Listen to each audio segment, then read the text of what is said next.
안녕하세요. 경희대학교 이과대학 화과 하상수라고 합니다.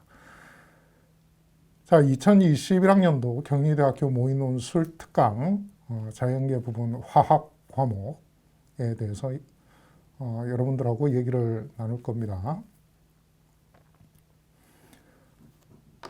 자, 문제는 두 문제가 있습니다. 논제 2-1과 논제 2-2가 있는데요.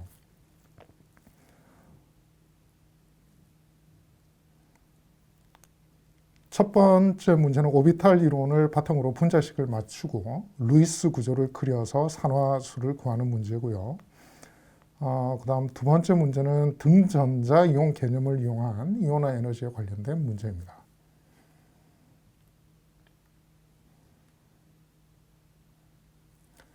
논제 2-1 문제부터 살펴보겠습니다. A2BXN 형태의 물질을 물에 녹이면 양이온 원자와 음이온 분자로 나누어진다. 원자의 크기는 XBA 순으로 커지는 것으로 측정되었다. 양이온의 전자는 플러스 1이고 보유한 전자 개수는 10이다. B는 바닥 상태의 전자 배치에서 p-오비탈의 두 개의 전자를 가진다. A2BXN의 화학식량은 106이다.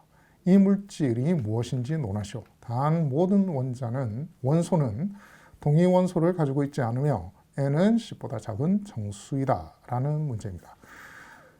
자, 그래서 여러분들 게시문에 나와 있는 바와 같이 그리고 이온 그리고 원자, 분자의 정의에 대해서 여러분들 잘 알고 있죠. 그래서 A2BXN에서 양이온은 A가 되고요. 음이온은 BXN이 됩니다.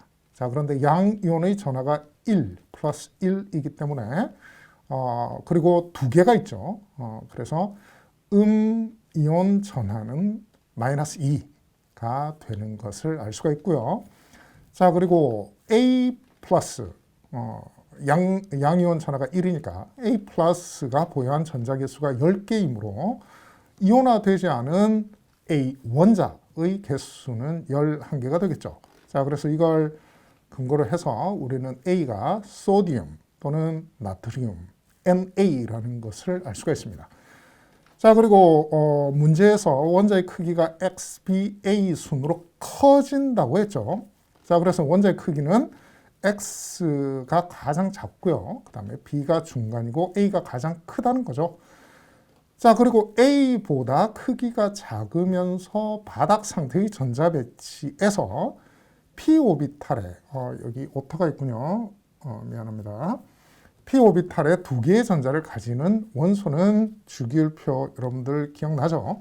예, 탄소입니다. 그래서 C가 되겠죠. 자, 그러면 이제 화학식량을 이용을 해서 이들의 원자량을 남아있는 X의 원자량을 계산을 해야겠습니다. 자, 그래서 NA 원자량은 23이고요. 탄소의 원자량은 10이겠죠. 자, 그런데 전체 화학식량이 106이기 때문에 N개가 있는 X의 총량은 48이 되겠습니다. 자, 그런데 우리가 원자의 크기 비교를 했을 때 X가 가장 작다고 했죠. 자, 그래서 C보다도 탄소보다도 크기가 작은 물질은 수소, 헬리움, 그리고 나트륨, 산소, 플로라이드, 불소가 있을 것인데 이 중에서 조건을 만족하는 것은 산소이고요. 산소의 원자량은 16이고 N개의 X에 대한 그 양이 48이 되기 때문에 N은 3이 되겠죠. 자, 따라서 이 물질은 Na2CO3가 되겠습니다. 자, 그리고 이제 논제 2-1의 두 번째 문제인데요. A2BXN의 음이온은 아까 BXN에 마이너스 2를 띠고 있는 이온 물질이 되겠습니다. 음이온을 루이스 구조식으로 표현하고 음이온 중심 원자의 산화수를 예측하시오. 음이온의 분자 구조를 전자쌍 반발 이론을 이용하여 음이온의 중심 원자와 외곽의 원자가 이루는 대략적인 각도에 대해서 논술하시오라고 되어 있습니다. 자, 그래서 좀 전에 얘기한 대로 우리는 이 음이온 물질이 CO3 2-인 것을 알 수가 있고요. 자, 산화수 계산하는 데 있어서 우리는 산소의 가장 일반적인 산화수가 -2임을 알 수가 있기 때문에 산소가 총 3개가 있죠. 그러니까 -6이 될 거고요. 그런데 이 이온 물질 전체의 산화수가 -2이기 때문에 탄소의 산화수는 +4임을 알 수가 있습니다. 자, 그리고 여러분들이 이 화학 1 과정을 열심히 공부했다면 이 탄소가 중심에 위치하고 산소가 바깥쪽으로 위치하는 이온 물질임을 알 수가 있죠. 자, 그래서 우리는 여러분들 지금 보는 대로 루이스 구조식을 이렇게 또는 대괄호로 묶어서 이렇게 표시할 수가 있습니다. 자, 둘 다 루이스 구조식이에요. 왼쪽은 전하가 특정한 원자에 치우쳐 있음을 조금 강조하는 구조식이 될 거고요. 여러분들이 나중에 배우게 될 건데 여기 전자들이 한쪽에 치우쳐 있지 않고요. 전체적으로 고르게 퍼져 있는 형태로 사실은 존재합니다. 자, 그래서 이 전체를 대괄호로 묶고 이 이온 물질 전체의 전하량이 -2다라고 표현을 하는 것이죠. 자, 루이스 구조식이고요. 자, 그래서 우리는 교과서에 나와 있는 것과 같이 이와 같은 다중결합이 있을 때 다중결합은 단일 결합과 같이 한 개의 국류쌍으로 취급하여 이 분자의 모양을 예측하라는 문구에 따라서 이 각도는 대략적으로, 왜냐하면 이 산소 원자 이 세 개가 구별이 안 되겠죠. 그래서 이중결합이라고 볼 수 있는 이것이 이쪽에 있을 수도 있고요.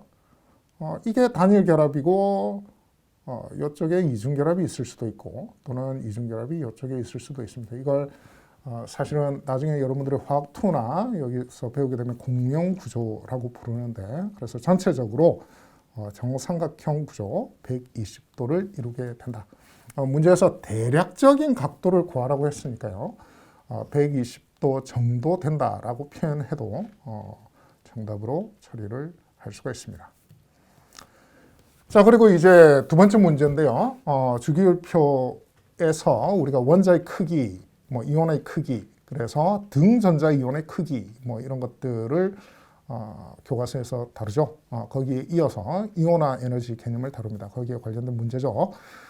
자, 논제 2-2 1번. 등전자 이온이란 전자 배치가 같은 이온을 말한다. 다음은 10개의 전자를 가지며 각 이온을 원자 번호가 증가하는 순서로 나열한 등전자 계열이다. 그래서 산소 2-, O2-와 플로라이드 마이너스, 그 다음에 Na+, 그 다음에 매그니슘 Mg2+가 나와 있습니다.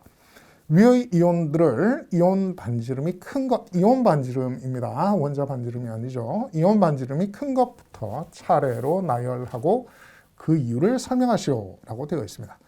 자, 그래서 등전자 이온이기 때문에 우리는 이온 반지름이 가장 원자 번호가 작은 산소의 경우가 가장 크다는 것을 알 수 있습니다. 그죠? 이유는 여기 아래쪽에 나와 있죠. 원자 번호가 증가하면, 자, 등전자 이온의 경우에 원자 번호가 증가하면 유효 핵전하가 증가하게 되죠. 왜냐하면 원자 번호가 큰 것이 핵에 있는 양성자의 개수가 많아지니까 유효 핵 전하가 증가하게 됩니다.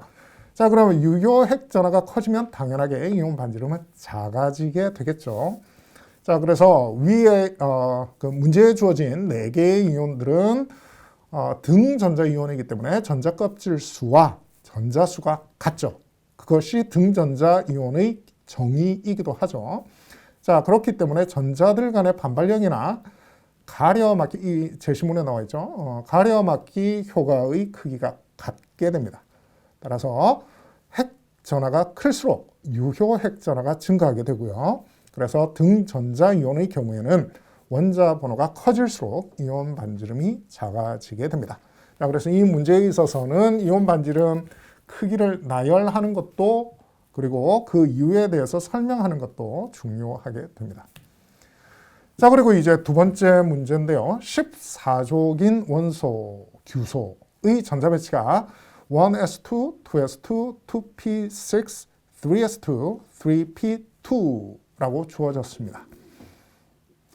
자, 이때 중성 원자인 규소의 순차적 이온화 에너지.